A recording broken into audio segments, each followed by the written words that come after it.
आज का आध्यात्मिक प्रश्न कि मनुष्य का सबसे बड़ा शत्रु कौन है, जो धीरे धीरे मनुष्य के जीवन का विनाश कर देता है और मनुष्य को पता भी नहीं चलने देता। और जब मनुष्य को इसका ज्ञान होता है तब बहुत देर हो चुकी होती है।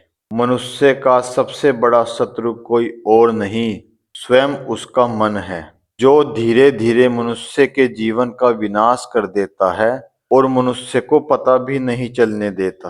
और जब तक मनुष्य को ज्ञान होता है तब तक बहुत देर हो चुकी होती है। आज के समय में स्वयं मनुष्य अपने हाथों से अपने जीवन का विनाश कर रहा है। विनाश कब होता है?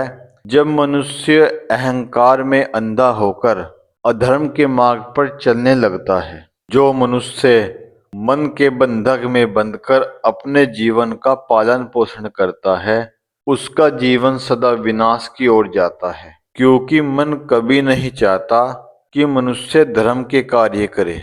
मन सदा मनुष्य को अधर्म के लिए ही प्रेरित करता है, क्योंकि मन जानता है कि यदि मनुष्य धर्म के कार्य करेगा तो उसे अपने बारे में ज्ञान होगा, अपने कर्मों के बारे में ज्ञान होगा, और जब उसे अपने बारे में ज्ञान होगा तो उसे आत्मा का भी ज्ञान होगा, और जब उसे आत्मज्ञान होगा तो आत्मज्ञान होने के बाद जितने भी पूर्व जन्मों के पाप हैं वो धुलने शुरू हो जाएंगे।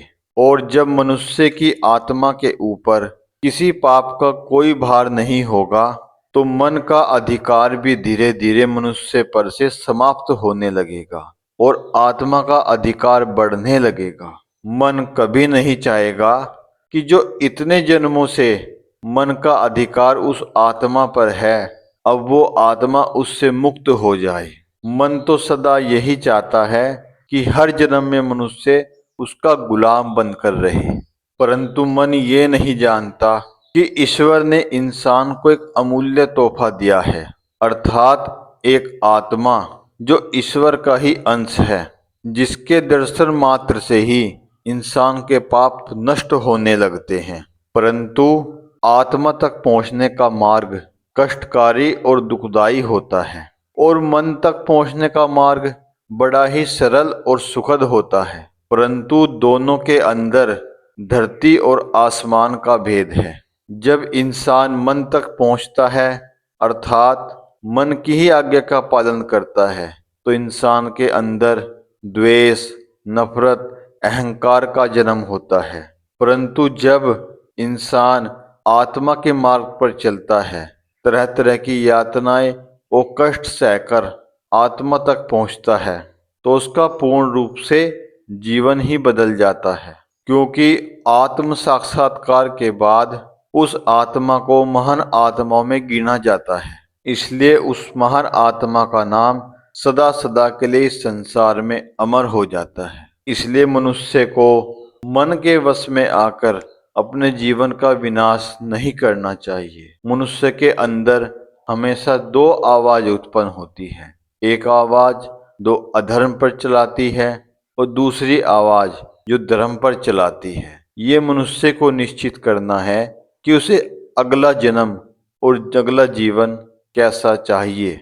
यदि वो इस जन्म में भी अपने दुखों से छुटकारा पाना चाहता है, तो जैसी उसकी भक्ति और श्रद्धा होगी ईश्वर के प्रति, ईश्वर के नाम के प्रति, तो उसी प्रकार उसके पापों से उसे छुटकारा मिलेगा।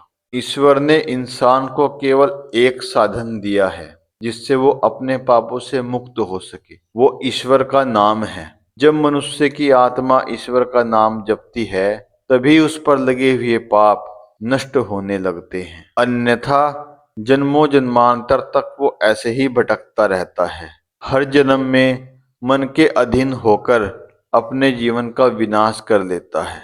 और जब उसका अंत समय आता है तो उसके पास पछतावे के अलावा कुछ और शेष नहीं होता।